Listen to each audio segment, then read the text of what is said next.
I want to thank everybody for coming. My name is Bruce Starr. I'm a talk radio show host, for those of you who don't know me, and for the folks out in video land there. I'm so honored to be able to introduce Dr. Joel Wallach, and for so many reasons.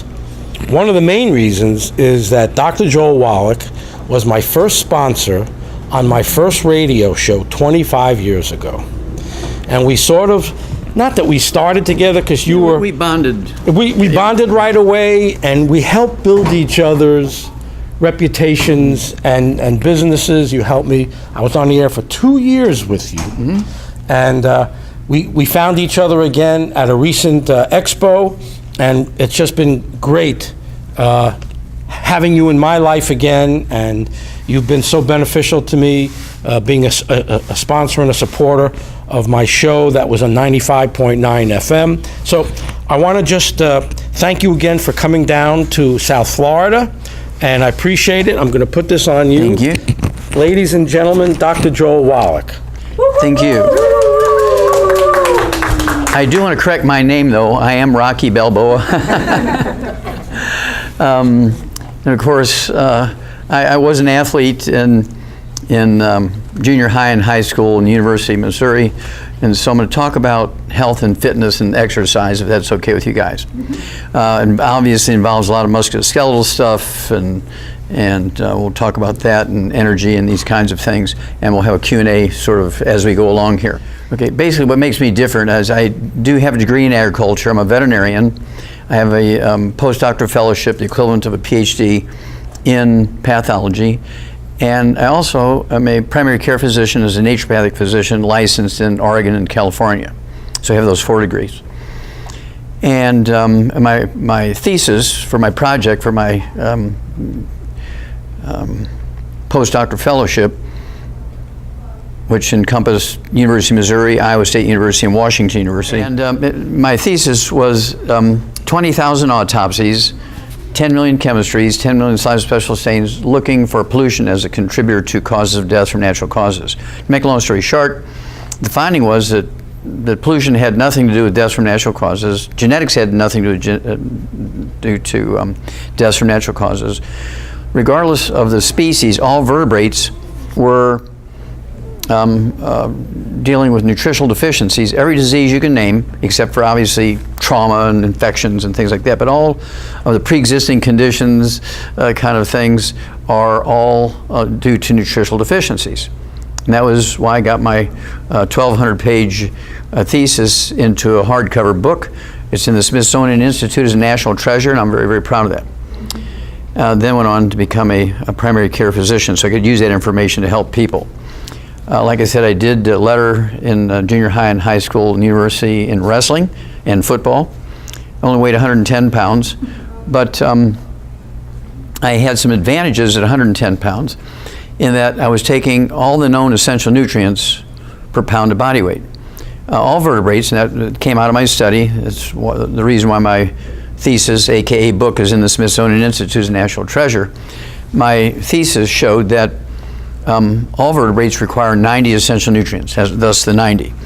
And the 90 essential nutrients are 60 minerals, 16 vitamins, 12 amino acids, 3 fatty acids. And if you're missing any of these, or they're less than optimal amounts, you're going to get diseases. That's what it amounts to. And this is called epigenetics. There are no genetically transmitted diseases. Your genes, DNA, RNA, and telomeres do require minerals and vitamins and amino acids and fatty acids to do their jobs, because genes, DNA, RNA, and telomeres are just blueprints. They cannot make things without the raw materials. So we get ourselves into trouble when we're deficient, and unfortunately you cannot get everything you need from your food. I don't care how well you eat, I don't care how much money you spend for food. Trying to get everything you need by eating well would be the equivalent to putting dirt from Texas, 6 quarts of dirt from Texas in your car, and assuming there's going to be some oil in that dirt from Texas because it's dirt from Texas. Now, an insane person wouldn't do that to their car, but you do that to your body all the time. I'm eating well, bam, you're dead. Okay, so it's that simple. Okay? Well, athletes have a great place. They get to do what they love. They love their sports, and they especially in high school and university and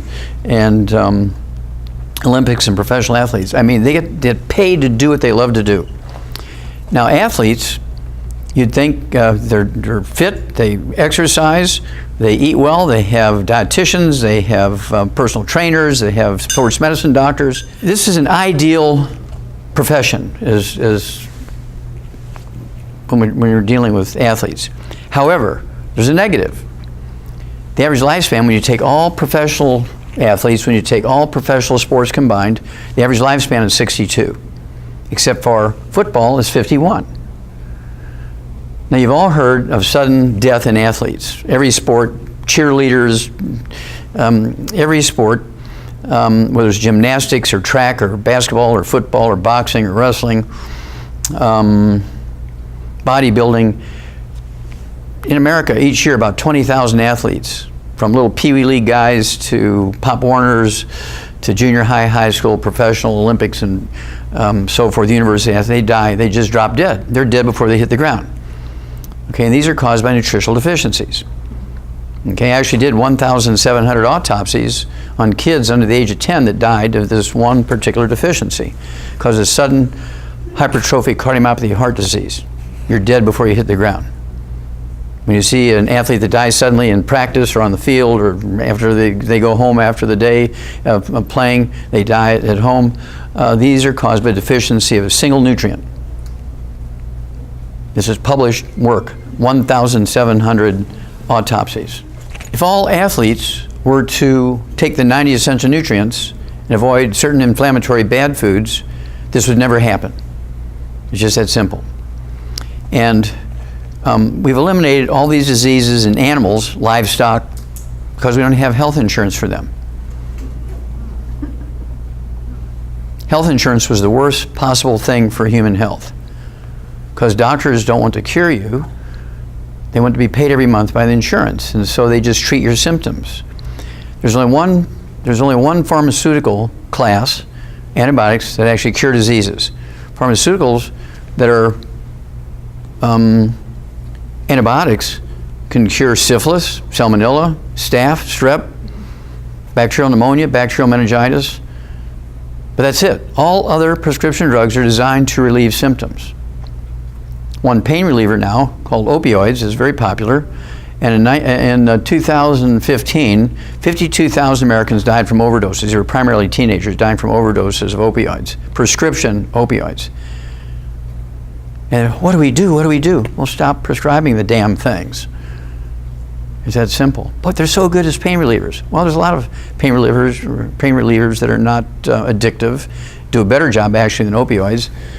But doctors purposely prescribe addictive drugs so you keep coming back every month to renew your prescription because you're now addicted. My doctor wouldn't do that. I love my doctor. Bam! You're dead. Okay? And so, in addition to fitness and exercise, people need to pay attention to the 90 essential nutrients. 60 minerals, 16 vitamins, 12 amino acids, 3 fatty acids. We actually have a sports drink. I'll tell you about some of the athletes I dealt with. And our sports drink was invented for a guy by the name of Theo Ratliff. He played basketball for the Atlanta Hawks. You may remember his name, yeah. And a wonderful guy. I met him 20 years ago when he had lost his position on the Atlanta Hawks because he had bone-to-bone arthritis in both his knees and his cartilage popped off his hip, and he caught a pass during a regulation game, broke his wrist, and they said, this guy's too fragile to play professional sports. And he was given the bum's rush and told he couldn't play anymore and took his contract away. And Andy Young from the Civil Rights Movement, also the mayor of Atlanta at that time, he was the ambassador to the United Nations under President Jimmy Carter. I had rebuilt his knees. He had bone-to-bone arthritis and didn't want the surgery, so I rebuilt his knees, helped him regrow his cartilage, and he was always sending people to me. Well, he sent Theo Ratliff to me, so I said, yes, I can help you. And we gave him a program which we now call today the Healthy Bone and Joint Pack. It's designed for all musculoskeletal things. And it's designed to support and promote maintenance and repair of cartilage, ligaments, tendons, connective tissue, disc between the vertebrae, bone matrix, bone itself. And we deal with all musculoskeletal things, everything ranging from arthritis to trauma, fractures. I see a lot of Special Forces guys, a lot of Navy SEALs, rebuild them. But Theo Ratliff was a fun guy, 6'11", I'm only 5'6", so we had a lot of fun together. I rebuilt his knees and his hip and got his bones strong enough to where in 90 days after we met, he was able to go back and get his position. They gave him all the tests and everything. He passed them with flying colors. And one of the things I did was invent a sports drink for him. It's called Rebound. It has 100 nutrients in it, including the nutrients necessary to prevent sudden heart death in athletes, sudden death from ruptured aneurysms, which happens unfortunately too often in young athletes. And he's one of our spokespersons. He's a great trainer and teacher for our longevity associates and customers and young athletes all over the world. And to make a long story short, when he got his position back at the Hawks, his first 3-year contract was $40 million. And he made a lot more than that over the next 11 years that he played, and he retired from the LA Lakers. And his wife, Christina, loves me. Yeah, they're a great couple. And their daughter is 6'2". And so it's just really a beautiful couple and beautiful family. Just love them to pieces. And like I say, he's a great spokesman for us. Another individual I helped who was an athlete was a lady by the name of Delecia Jones. She was with his women's Olympic basketball team that won the 3 Olympics in a row over a 15-year or 12-year period, whatever it was. And she was with him in their first 2 Olympics, and she got gold medals with the rest of the team. And then training for the third one, she tore her hamstring and her Achilles tendon on the right side, and the surgeons that put her back together said, look, these are such catastrophic injuries, we recommend you not play anymore. Training is too rough.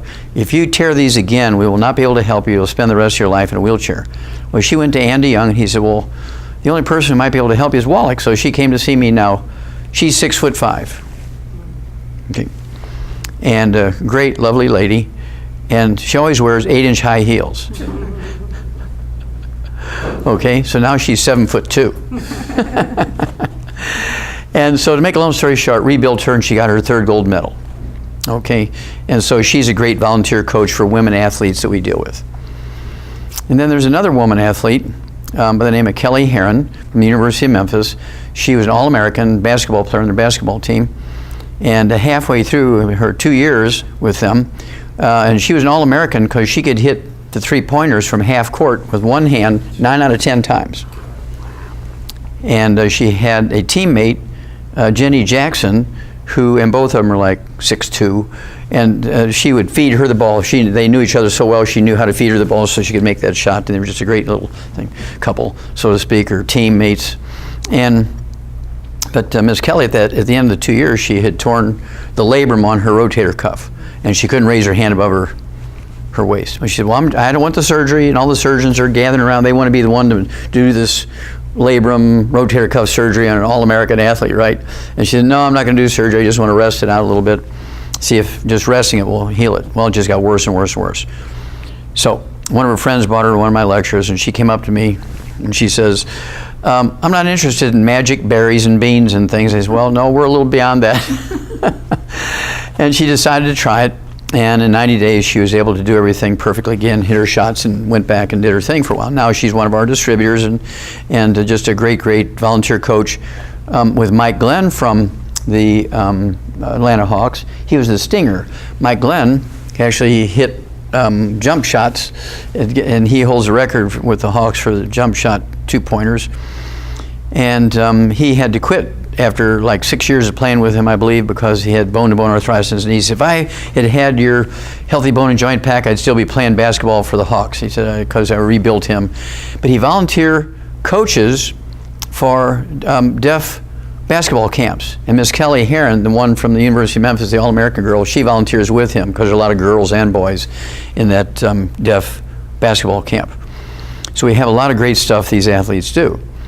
But the most remarkable thing they do for these other athletes they train is they make sure they're taking their 90 essential nutrients. They're using the Rebound with 100 nutrients in it instead of the Gatorade with 2 and Powerade with 6.